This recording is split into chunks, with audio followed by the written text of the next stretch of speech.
সমস্ত মানুষের আদর্শ নাপাক, মদিনার নবীর আদর্শ কেন পাক? দুনিয়ার মানুষের আদর্শ নাপাক হওয়ার কারণ তার চোখ দুইটা নাপাক, তার হাতটা নাপাক, তার দেমাগ নাপাক। কারণ আমি নাপাক কেন? বক্তা হইয়া চেয়ারে বসে মজার মজার বয়ান দিলাম, কিন্তু এই এলাকার মানুষ জানে না আমার হাতটা কি পরিমাণ গুনার কাজ করেছে, আমার জবানটা কি পরিমাণ অপরাধ করলো, আমার চোখ দুইটা কি পরিমাণ অন্যায় করেছে। এই এলাকার মানুষ যদি জানতো, আমার চেয়ারে বসে বয়ান করার সুযোগ দিত না। আল্লাহ কয়, বান্দা আমি তোর সম্মানটারে নষ্ট করি নাই। কারণটা কি জানো? তুই বড় আলেম এই জন্য না, তোর বডির মধ্যে আছে পয়গম্বরের আদর্শ, আর তুই মুহাম্মদের উম্মত হওয়ার কারণে তোর ইজ্জত নষ্ট করি নাই। নষ্ট তো করি নাই, আমি আল্লাহ তোরে আবার ডাক দিলাম।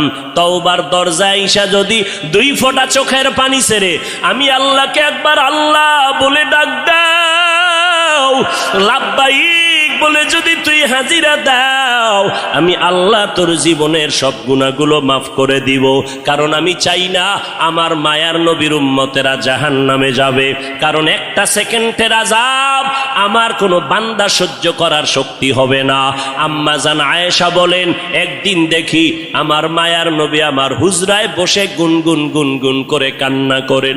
আমি আয়েশা বললাম, নবী আমার কোনো ভুলের কারণে আপনি কাঁদেন, আমার কোনো ব্যবহারে কষ্ট পাইয়ে আপনি কাঁদেন নাকি? মায়ার নবী কয়, না না আয়েশা, তোমার ব্যবহারের কারণে কাঁদি না, আমি কান্না করি হাসরের ময়দানের কথা মনে পড়ে গেছে রে আয়েশা। ওই হাসরের ময়দানটা কেমন ভয়ঙ্কর হবে, ওই কথা মনে পড়ে যাওয়ার কারণে আমি কান্না করি। ও নবীর উম্মতেরা, আমার নবীর আদর্শ দেখিয়া মক্কার মানুষ দলে দলে কালেমা পড়ে নবীর সৈনিক হয়ে যায়। আমার নবীর কেমন আদর্শ! নবী রাস্তা দিয়ে হাঁটে, যেখানে কদম দেয় ওখান থেকে দীর্ঘদিন মেশকের ঘেরান আসতেছে, নবীর ঘাম থেকে মেশকের ঘেরান পাওয়া যায়। আমার নবী হাঁটতেছেন রাস্তা দিয়া, বারবার সালামের আওয়াজ শোনা যায়। সাহাবায়ে কেরাম বলেন, মানুষ নাই, সালামের আওয়াজ কোথার থেকে শোনা যায়?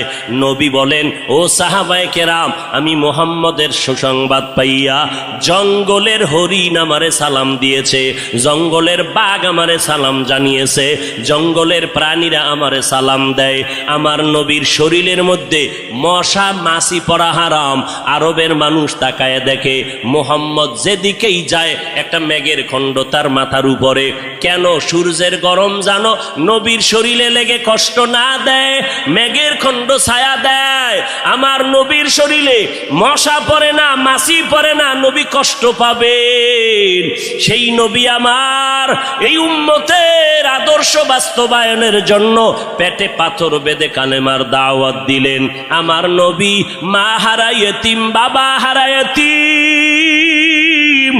নবী বলে, আমি দুনিয়াতে সে একবার আব্বা বলে ডাক দিতে পারি না। এর উম্মতেরা 6 বছরে মা হারায় ফেললাম, 8 বছরে আমার দাদাকে হারায় ফেললাম।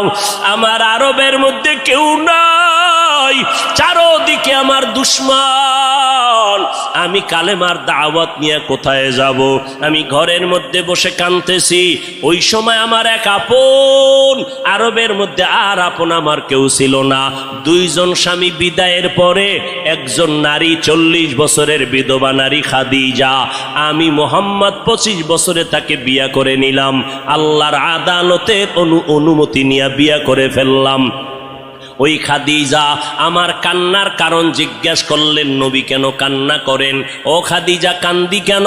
আল্লাহ আমাকে কোরআনের আলো দান করেছেন, আমি এখন কালেমার দাওয়াত দিব, আমার এই দাওয়াতকে গ্রহণ করবে। আমার ঘরে বাইরে চতুর্পার্শ্বে দুশ্মন, আমি কার কাছে দাওয়াত নিয়ে যাব? আম্মা জান খাদিজা চিৎকার দিয়া বলে, নবী কোনো পেরেশান হবেন না, এই জমিনের মধ্যে কেউ যদি আপনার কালেমার দাওয়াত না নেয়, আমি খাদিজার হাতটা ধরিয়া আপনি আমাকে প্রথম দাওয়াতটা পড়াইয়া দেন, কালেমা পড়াইয়া দেন। এই জমিনে মরিয়াও যদি যায় ইতিহাসের পাতায় থাকবে মুহাম্মদের হাতে প্রথম দাওয়াত গ্রহণকারিনী কোনো পুরুষ না, তিনি একজন মহিলা। কিয়ামতের ময়দানে মদিনার নবী বলেন, জান্নাতের 8টা দরজা যখন খুলিয়া 4 জন নারীকে ডাকবে, আসো, জান্নাতের দরজা খোলা হয়ে গেছে, আসো। 4 জন নারীকে ডাকবে, তোমাদের কোনো হিসাব নাই, তোমাদের কোনো কিতাব নাই, তোমাদের কোনো পেরেশানি নাই। জান্নাতের 8টা দরওয়াজা, সব দরজা দিয়া ডাকবে, আসো, জান্নাতের হুর তোমাদের জন্য অপেক্ষা করতেছে, জান্নাতের বিছানা তোমাদের জন্য রেডি। কেন তুই সূর্যের গরম জানো না লাগে?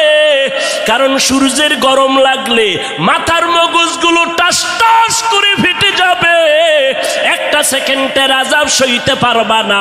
আসো, কোনো হিসাব নাই, জান্নাতের 8টা দরজা খোলা, কোন দরজা দিয়ে ঢুকবা, আসো।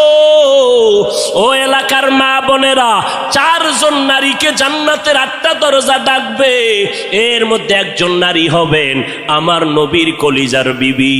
2 জন স্বামী বিদায়ের পরে বিধবা 40 বছরের নারী খাদিজা রাদিয়াল্লাহু তাআলা আনহা। ওই খাদিজা ডাক দিয়া কয়, ও নবী, আপনার হাতের কালেমার মুসলমান আমি একজন হয়ে গেলাম। নবী এবার কান্না বন্ধ করে বের হয়ে গেলেন। আর আমার দুঃখ নাই, আমার খুঁটি যখন মজবুত হয়ে গেল, আমার ঘরের চৌকাঠ যখন মজবুত হয়ে গেল, এখন আমি দাওয়াতে নেমে গেলাম। মায়ার নবী দৌড়াইয়া মানুষের দ্বারে দ্বারে গিয়া গোপনে গোপনে দাওয়াত দেয়। হাঁটতে হাঁটতে হাঁটতে হাঁটতে আমার নবী পাথরওয়ালা জমিন পাড়াইয়া তায়েফের ময়দানের কিনারায় দাঁড়ায় কয়, তোরা আমারে চিনোনি, আমি মক্কার মুহাম্মদ, আমি এক আল্লাহর দাওয়াত দিয়ে আসছি, গ্রহণ করো। এই আসমানের মালিক আমার আল্লাহ, এই জমিনের মালিক আমার আল্লাহ, ওই একটা আল্লাহ, আর কোনো আল্লাহ নাই। ওই আসমানের মালিকের পক্ষ থেকে আসছি, কবুল করে নাও। তায়েফের বেঈমানেরা কয়, এটা তো সেই মুহাম্মদ মক্কার পাগল। বাচ্চাদের ডেকে বলে, পাথর মেরে মেরে মুহাম্মদের তাড়াইয়া দাও। যেই নবীর শরীরের মধ্যে মশা মাছি পড়া হারাম, মেঘের খণ্ড ছায়া দেয়, আমার নবী যেন কষ্ট না পায়।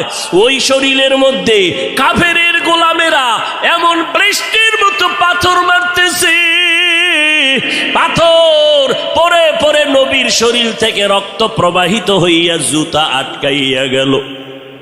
মায়ার নবী কান্না করেন আর কদম বাড়াইয়া বাড়াইয়া মক্কার দিকে রওনা হলেন। আবার যত দূর যায় আবার তায়েফের জমিনের দিকে তাকায়, আর আমার মায়ার নবী চোখের পানি ছেড়ে কান্না করে আর বলে, উদয়ার মালিক, তুমি একটু এদের দিলে রহম দাও। আল্লাহ সাথে সাথে জিবরাইলের পাঠায় দিয়া কয়, জিবরাইল, আমি আমার নবীর কান্না সইতে পারি না, যাও যাও। মুসা নবী আমার আশেক, ঈসা নবী আমার আশেক, ইব্রাহিম আমার আশেক, আর আমি আল্লাহ নিজে মুহাম্মদের আশেক। আমার নবীর কান্না সইতে পারি না, জলদি করে যাও রে জিবরাইল। নবীর অনুমতি নিয়া তায়েফের জমিন উল্টাইয়া তায়েফের মানুষগুলো ধ্বংস করে দাও। জিবরাইল আমিন আইসা আমার নবীরে যখন বললেন, নবী বলে, খবরদার ও ভাই জিবরাইল, এই তায়েফের মানুষগুলোকে তুমি মারবা না রে ভাই, কারণ আমি দুনিয়াতে আসছি রহমাতুল লিল আলামিন। আজকে ওরা আমাকে চিনে না, এই জন্য আমারে পাথর মেরে তাড়ায় দেয়। ওরা যদি জানতো আমি মুহাম্মদকে, ওরা তো জানেন আমি মুহাম্মদের বাবা নাই, ওরা জানে নাই আমি মুহাম্মদ বড় অসহায়। ওরা যদি জানতো আমারে মোহাব্বত করে ওরা আদর করত, পাথর মারতো না। ওরা চিনে না, এই জন্য আমাকে পাথর মেরে তাড়ায় দিতেছে। একদিন যদি কবুল করেন আমার আল্লাহ, ওদের দ্বারা কালেমার খেদমত হবে জমিনের ভিতরে, ওদেরকে মারা যাবে না। ও জিবরাইল, এদের উপরে কোনো আঘাত করিও না। আমার মায়ার নবী রক্ত পড়ে জুতা আটকায় গেল। আম্মা জান আয়েশা রাদিয়াল্লাহু আনহা বলেন, ও মুসলমান নবীর আশিক, আমার নবী আদর্শ কায়েমের জন্য রক্ত ঝরাইলেন, পেটে পাথর বাঁধলেন। ও নবীর উম্মতের দল, আজকে সেই নবীর গালি দেওয়া হয়, ওই নবীর অপরাধী বলা হয়। তুমি নবীর আশিক উম্মতেরা চুপ কেমনে থাকো রে বাবা? মুসলমান সন্তানেরা, যুবকেরা, আজকে নবীর আদর্শের টুপি লাগাইলাম, দাড়িটা লম্বা করলাম, লম্বা জামা পরলাম, কই আমাদের খানাও বন্ধ হয় নাই, আমাদের লেখাপড়া স্বাধীনতাও নষ্ট হয় নাই। তোমাকে কে ধোকা দিল? নবীর আদর্শ মানলে স্বাধীনতা থাকবে না। ও বাবা, তোমার আমার মতো হুজুর না, তোমার লাইনে নজর করে দেখো, তোমার মতো যুবক স্কুল কলেজে পড়ে একবেলার নামাজও বাদ দেয় না। দাড়িওয়ালা নামাজি ডাক্তার, প্রফেসর, ইঞ্জিনিয়ারের অভাব নাই। বাবা বলো, তুমি কেন পারবা না? ও আল্লাহর বান্দারা, তোমার আমার মতো যুবক তাকায়া দেখো, ড্রাইভারি করে নামাজ বাদ দেয় না, তুমি কেন পারবা না? তোমার আমার